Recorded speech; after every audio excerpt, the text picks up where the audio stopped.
Welcome to WO50, Women Over 50 in Body Wisdom and Wellness. Yes, we do. And my name is Corinne, and I'm here with my BFF of many years, Eddie Canny. And today, our topic was vulnerability when faced with health challenges. Great topic, and we dove deep. We did a deep dive. We talked about my injury recently and how I dealt with that. We talk about the challenges that we have as we get older, where maybe our body doesn't heal as quickly, and the importance of not labeling yourself a couch potato and being okay with the body's timeline of healing.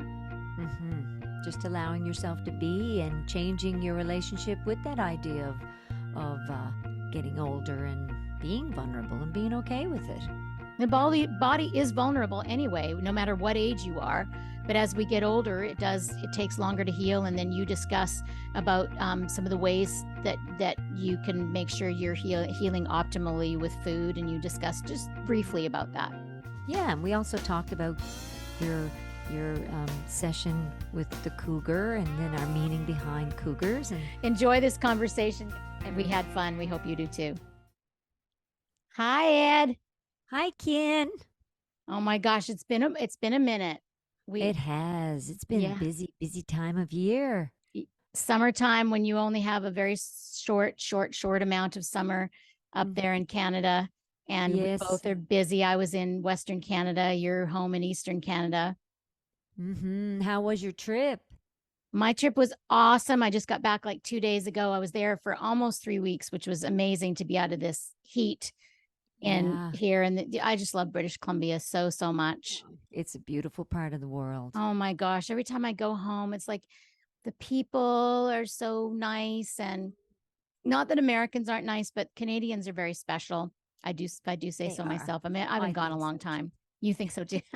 Yes. Well, I'm here. I'm in Canada. I know. You're very nice. All people are wonderful, but I do agree. I think Canadians have a good reputation for being friendly and warm, and yeah. And I'm always keep it. What's that? Hopefully we can keep that reputation. Yes. Yeah, because Americans don't. I think they know that, don't really have that reputation around the world. Although I'm obviously been living in the States for many, many years, and I consider myself American and Canadian both, and they're awesome. But there's something different about Canadians and Canadian men. I love them so much. They're so sweet and soft-hearted, And then also, I'm just a BC girl at heart. I just love the Pacific Northwest mountains and the trees and the landscaping and hiking with my sister. I didn't tell you about the cougar. No, you didn't. We encountered a cougar on our hike. Wow. Well, we had some coyotes when we were out around the ocean, and we heard them in the night yelling. Cougars and heard coyotes them in the night yelling? Yes, they were yelling. Like we have this story one day we'll tell. Lots of cats and coyotes and foxes come around me for some reason. Yes, we will tell the fox. I actually just told the fox story just a few days ago to my sister and my niece, but which we'll have to tell now since we've mentioned it, Eddie's fox story. But I want to tell you my cougar story first. So my sister and I were hiking in Langley, which is right outside of Vancouver. And they have these beautiful hikes there's a dog park there. And then all of a sudden you're like in the forest and there's a hiking trail and stuff. And we were just on the second part of this trail. So we just come off. So we're not too far from the entrance. And I thought I heard something, and I'll go back to that in a second because I discounted it. And then all of a sudden my sister stops dead in her tracks. And she's like, we're going to stop our hike now, and we're just going to back up. And I didn't know what was going on, and we're going to turn around, and like, what? And so we're after we're safely out of that area and we're sort of on the other side of this fence and walking, she goes, I'm pretty sure that was a cougar. And I was like, what? I said, you're kidding. Like 2 minutes before that, I heard a growl, a purry, like big cat purr. But I didn't think because we've been talking about bears, we hadn't been talking about cougars. So she said she saw something slink up ahead. So that means it was behind us. Then it was ahead of us. Wow. And it slinked up ahead, and it was brown, and it wasn't like a trot, like a dog or anything like that. And she said she got the chills too, like their hair on the back of her neck. Yeah. So then we go home and she's kind of looking online over the next couple of days and couldn't find anything about it, but told a couple of friends, told her husband and stuff. 3 days later, her friends on Facebook on their local group, Mm-hmm. and there's 10 sightings in that same park of cougar sightings. Oh, So it wow. was a cougar for sure. Wow. And apparently, this time of year, the young cougars are looking for new territories. The young male cougars are looking for new territories, and they're Mm. also the most unpredictable. Wow. Wow. Looking for new territory and unpredictable. And that's why sometimes older women get that name. I'm kidding. I hate that term. I had to throw that in there. I was listening to your story. I really was the whole time. The whole time you were thinking about that. That's Yes. just where your brain goes. And I've told that story like 10 times in the past couple of weeks, and that has not crossed my mind. And my mother was the original cougar, and I was actually, my grandmother was, then my mother, and then me. Oh, it's good. And then you actually almost saw a cougar. You heard the And then purr, almost, but yeah. yeah. Now we get lynxes up in this part of the world. Oh, they're so pretty. Yeah, they're gorgeous, but there's not many sightings, but there were a couple this year. So I've never seen one up close and personal. Thank you very much. Yeah. Yeah. What So about bear? well, I've seen them, not up close and personal, but we do have black bears here. Yeah. And when we hike, we just, you know, we're in their world. So you make a lot of noise, you That's what my talk, you have sister a said. Yeah. bell, you do carry beer spray when you're in the mountains in Yeah. BC or here on the island in Yeah. Newfoundland. So yeah, yeah. But there's just always awareness, right? And you don't go up to their little baby cubs and go, "Oh, you're so cute." Yeah. My sister had a story about, actually, she did that when she was young. She came in, oh, there's a cute bear cub out front of Yeah.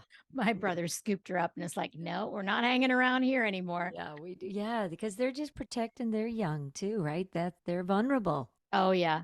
They're vulnerable, which gets us into our topic today, which is vulnerability when faced with health challenges. So I've had a couple of conversations with women in the past couple of weeks, and I myself had a very bad fall in Vancouver on the street shopping. And your husband Strat's like, shop Hmm. till you drop.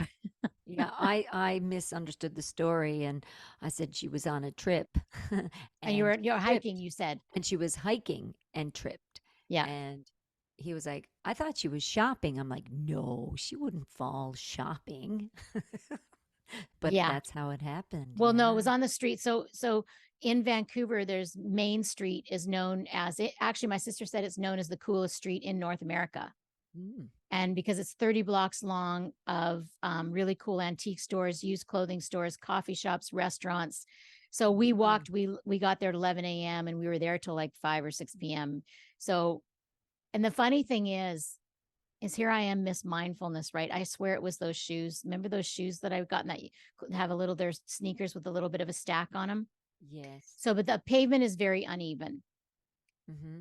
That can't be an excuse because my sister and my niece didn't fall either. But it's like they'll even, and then all of a sudden there's a 3-inch lip on one of the cement separations, and that would be. So I actually stumbled 3 different times when I first started walking that day. Mm. I don't know if I was tired or whatever. And the third time I actually fell on my sister. I grabbed her and my niece and didn't fall. But then the fourth time, like, so then everything was fine for like 5 hours. And then we were walking just a block from the car. And I was looking at this school we were talking about, and I face planted on the cement so No. hard. I Yeah. ate dirt with my mouth. Oh. I ate dirt, and it was amazing, a miracle that I didn't get a fat lip or lose a tooth or nothing. Wow.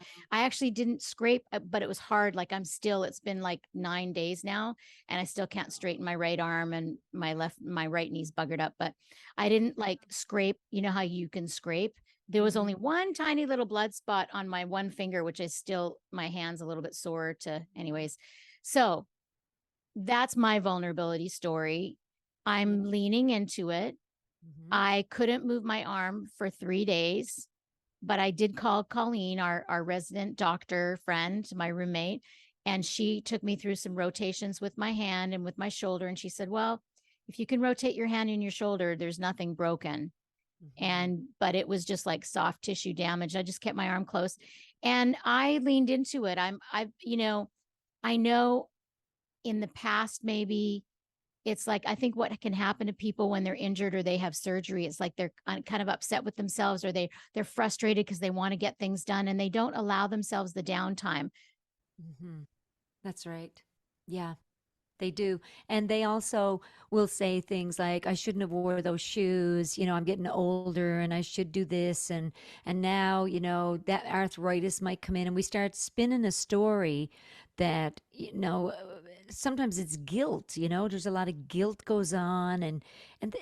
I had a gal who she had injured herself too. And she said she became a couch potato.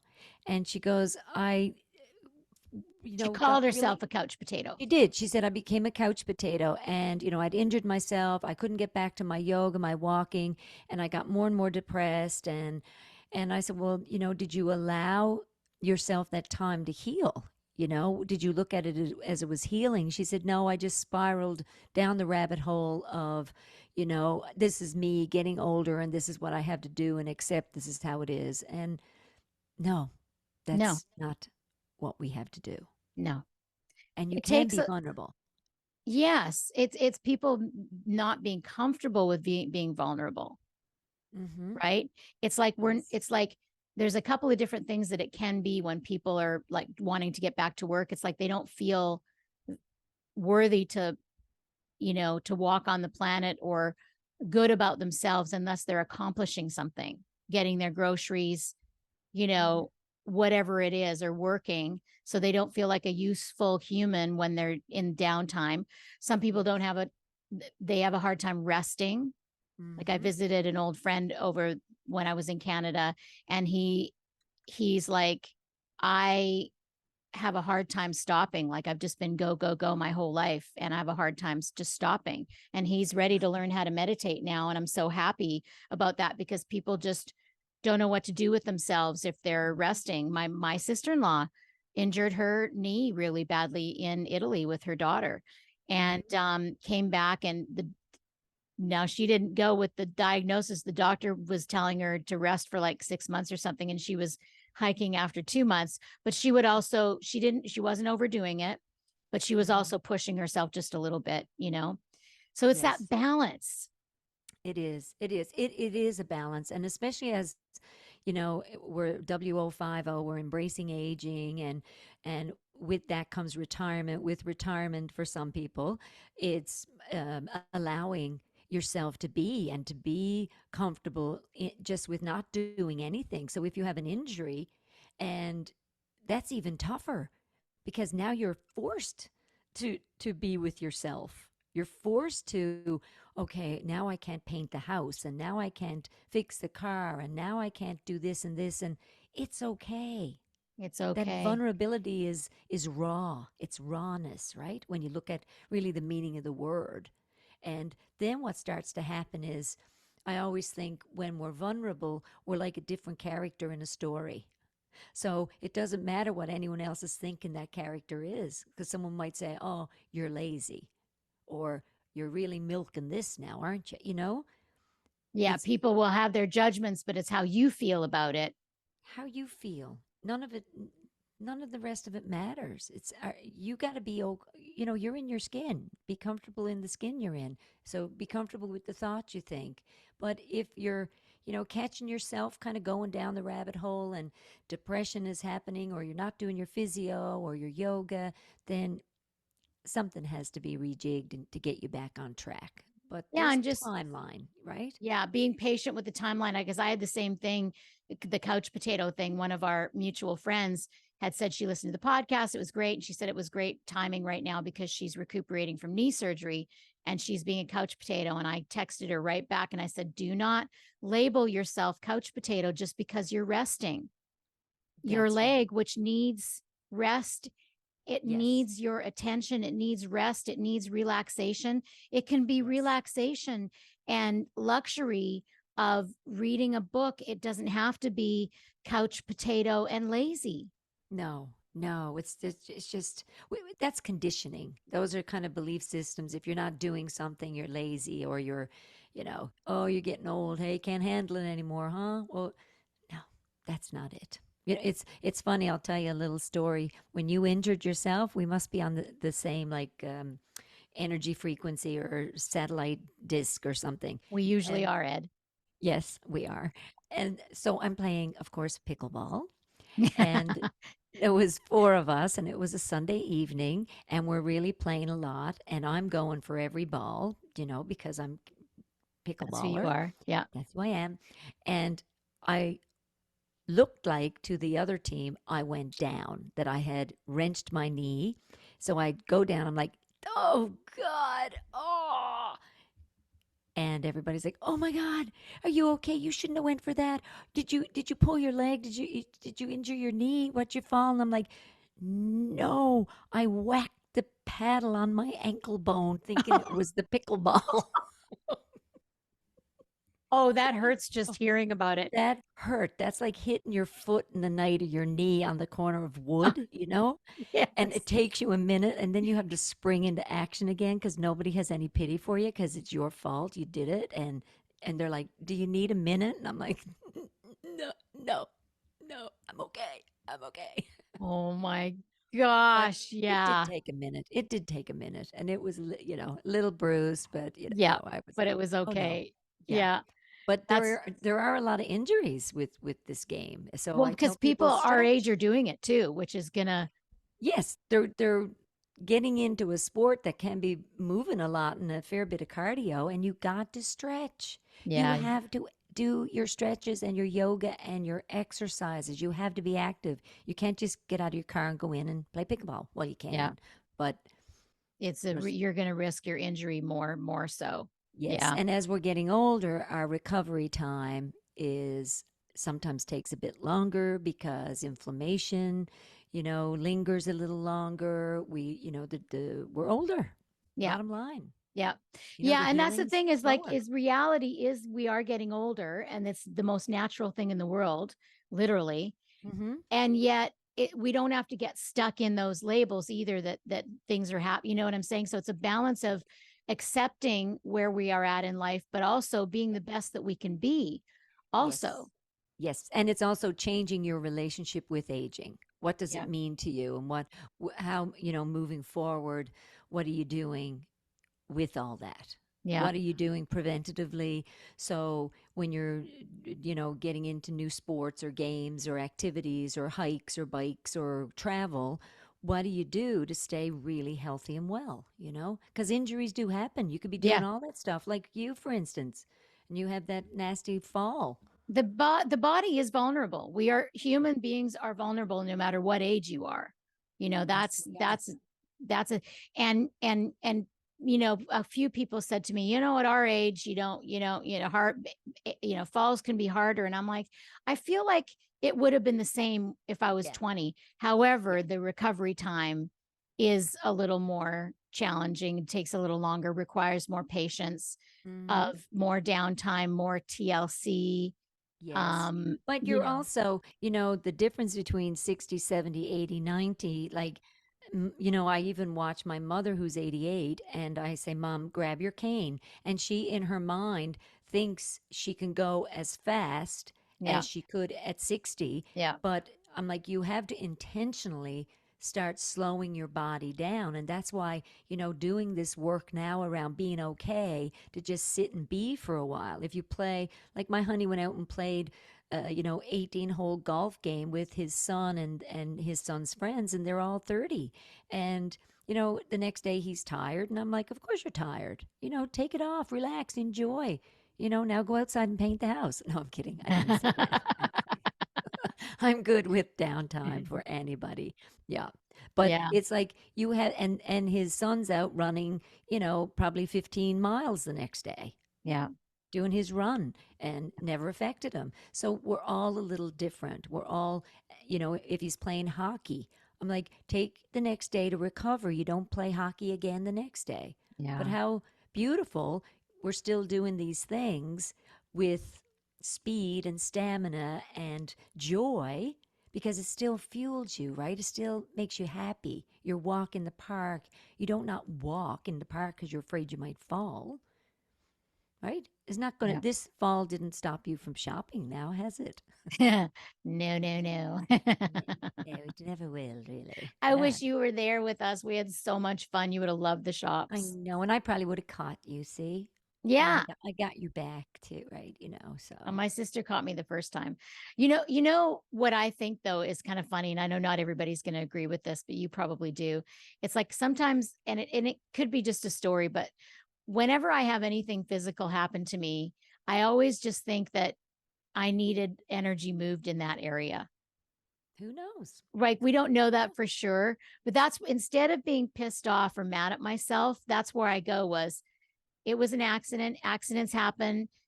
I Mhm. mean, the fact that I stumbled 3 times before that, just it doesn't tell me that I was just being totally mindless and clumsy. To me, it tells me that I was meant to fall that day. Mhm. And I do feel like it was my sneakers, but I was meant to fall that day, meant to move some energy in my body. And only you know that. Only Right. you can feel that, only you can know that, and yay. Yeah. And sometimes that's why things happen. Sometimes, I read a book by Joan Bershenko. She wrote a book called Fried, and I did some workshops with her, and she talked about her car accident and that it had to happen to awaken some of the symptoms that she was moving through herself. And I forget now the whole book because it's years ago I did it. But that when you just said that, that's what I remember about it. Well, Because you she said must it have happened for a reason. right, right. You must have seen that working with cancer patients early on when and you still do in your just in a different way, where, any kind of diagnosis that's either terminal or chronic or there's many different ways to respond, but it's like you can either embrace the challenge or you can become a victim. Hmm. Well, And and it's everybody's different. So yeah, everybody's language around an illness, when we're facing illnesses like cancer or really life and death challenges, um, sometimes it's not even staying in the victim mode. It's just not having enough support around them yeah, or enough tools to feel confident in what they're drawing from to help heal. So that's why, when someone gets a diagnosis, you're really vulnerable, you're raw, you're exposed, right? And that's got to be the most incredible, life-changing um, uh, situation, yeah, experience. It has to yeah, be. And then how you move forward from it is challenging. And that's why every day you have to embrace it. Every day you have to just go, okay, I have this tool in my toolbox. I know this is what I can eat today. I know, okay, I've got this session with my doctor. I have my oncologist lined up. I have my naturopath or my life coach. Like every day when we're moving through something that's really life shifting, we have to have team. We have to have someone, you know, absolutely. The family. try Yeah. your tribe around you, your support around you Yeah. is key. And I think too that one day at a time is such a key, because I think what becomes overwhelming for people in any vulnerable situation is they think it's going to last forever. Mm-hmm. Right. And what am I going to do about this and this and this, and they try to plan their life out, which just what am I going to do today, what can I Yes. do today? And even Yes. people calling themselves a couch potato, it's like, no, today I am resting, today I need rest, and I'm going to walk to the kitchen today, and maybe the next day is walk Yes. outside, and then the next day is walk to the end of the block. And what you can do each day, because we don't have none of us have a crystal ball, and we don't No. know how we're going to be feeling. Like I don't, when I fell, I didn't know if I broke something or not. I didn't know, I just knew each day I knew I felt pretty nauseous and I felt like it could have been broken, but I was like, okay, I'll just wait till tomorrow. And then, just make it every day. I don't know how long it's going to take to heal, and Mm-hmm. just being patient with what I can do today, not what I want to do and what's on my to-do list, but Mm-hmm. what is my body telling me? And that's what I feel like especially in the West, we don't have patience for. We want to do what we want to do and not what Mm-hmm. our body is telling us we have the capability of doing. Yeah, that's right. I remember when I would, what that just kind of triggered in my brain is when I learned to sail and was sailing, and you get so frustrated when the wind goes out of the sails, and it's very Right. much like that in our lives. We're Nice. moving along, we're cruising, and the wind's in our sails, and it's beautiful, and the sun's shining, and oh, we didn't see that dark cloud. And next you know, the wind dies, and the boat stops, and the storm comes. But if we hold on, it passes, and the wind gets back in our sails again. So it might feel like a lifetime, it might feel like a moment, it could feel like one breath. It's different for everybody.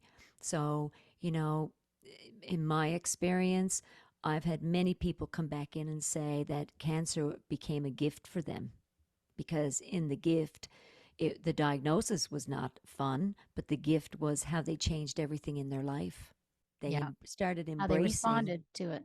yeah, they started embracing lifestyles that changed, even how they ate because they were like, well, I should eat a little bit better than how I was eating because my cells are fueling differently now. And if I had this drug or chemo or radiation or, I did whatever kinds of treatments, it could have been vitamin drips, the body works better when it's supported, right? And food is a big part of it, in my practice. And I know in what you do, it's a big part of our lives, and our bodies tend to heal a lot better when our nutrition is better. Yeah, it's the body's going to heal better by eating salad and sweet potatoes than it is eating Doritos. Well, yeah, because the food is alive. If you're eating food that's alive and you're not eating as much dead food, what's going to come alive? What's going to Yeah. stay alive in your body? Your Yeah. cells need nutrients. So, I say to people, if there's dead food on your plate, make sure there's living food on it too. So you got strawberries with, if you got a slice of toast or you have chicken and you got your salad, you want a veggie and a fruit throughout the day, lots of them. Yeah. Lots of them. We need our proteins. We need water. We need so many nutrients for our body.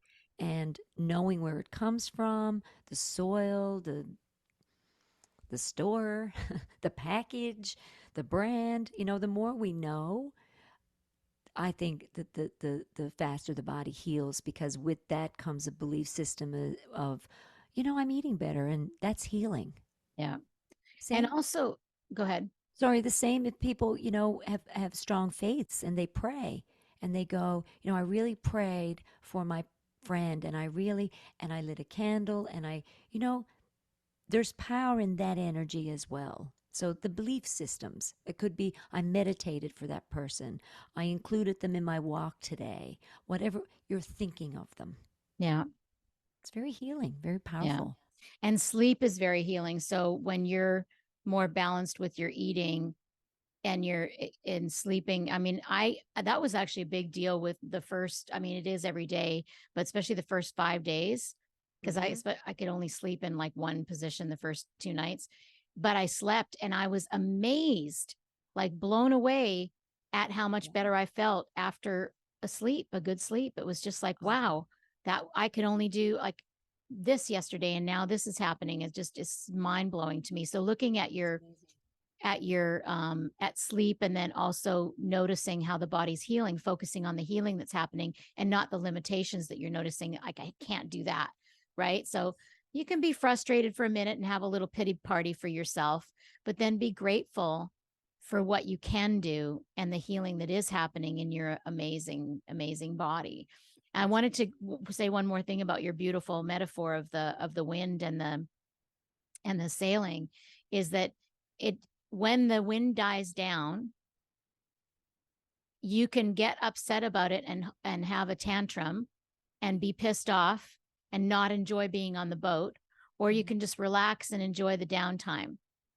It's like the wind's going to come up when it's, and life is like that. Healing is like Mhm. that. Life is like that. People are like that. Like we can be upset whatever we want when plans change, but life is life, and being able to respond to things as they happen is key. What's beautiful about that when you just said when the wind died down? Well, even on YouTube, I posted a video of the wind dying down while we were on the sailboat, and a huge humpback whale breached at the side of our boat up into the air, and it is on video. So if anyone ever wants to see that video, no, but with the whale incident, it's like the wind dies down, the whale breached, and we took it all in, and that was miraculous. That was brilliant. And you take that in, is ominous, it's amazing, and life changing. Yeah. By And being when you present and being okay yes, when the wind died down. yeah, yeah, we're like, Yeah. wow, there's a lot of whales here. What I was going to say is we can post that where our WO50 podcast is on YouTube. We could post the whale video too. That's what I was going to say. No. And that's what we can mention right now is that if you, so you don't subscribe, you subscribe on YouTube. So if you're following us on YouTube right now, you can subscribe. If you're on a podcast platform like Apple or Google or Spotify or something, you follow us. That's what you do. And please do, if you're enjoying our episodes or enjoy this episode, follow us and write a review and share it with your friends. Because right now it's only people that we share it with that get it. But then if we get enough likes and stuff like that, then Apple and Spotify will start recommending it to people to get out there and help. Because right now we're just you and I just talking, sharing information. And we've been asked to do it for so long, and it allows us to get to see each other every week. And every person that I've shared it with have said that is brilliant. I love that, because we share so much in our offices or in a session with our people, and there's so much to share. And I love sharing. Yeah, Sharing is caring. Yeah, I mean, we're all on this human journey together. All the 7 billion humans on this planet, we're all very similar, no matter what language we speak, what orientation we are, what nationality we are. We're all very similar. And yet we're all having a completely unique experience. Mm-hmm. And so even though, as far as Eddie and I's sort of belief system goes, like we are all one, and probably a lot of people that listen to this get that we're all one, we're even one being, but all having different facets of a different experience as being individuals in this, in this lifetime. And so when we connect with other people, we get to see how similar we all are, and we have more compassion for one another. And, just that connection in that community is just wonderful. Mm-hmm. And that's what we want to build, is a beautiful community, like minds, and sharing experiences and sharing information, and maybe one title of a book or one little piece of, information or advice or encouragement might be what makes your day. Because I know every day something happens in mine that makes my day. Yeah. Yeah. Yep. I get to say hi to my BFF every week. I mean, we did go a couple of weeks, 3 weeks without doing our podcast, but that's but we're still I'm still putting them out, because we had done, like 6 or 7 of them before we started putting them out there. So hopefully they'll come out every Friday is the plan. That's the plan. And if anybody has any topics, I keep telling my friends this, if you have a topic you want us to talk about, either email Eddie or myself, because most likely if you're listening to this right now, you probably know one of us, and, or know somebody that knows one of us. So, we'd love to hear from you to see what, right now, we're just kind of what inspires us, what we're talking to people about in our day-to-day that we do when we see people. That's what we're discussing, is what's coming up. Mm-hmm. Yeah. And what we help people with. Yeah. It's like current events for the soul. Yeah. So that's another deep dive, Ed. Another deep dive. I love it. So until we meet again, be kind, be well, be yourself, be you, be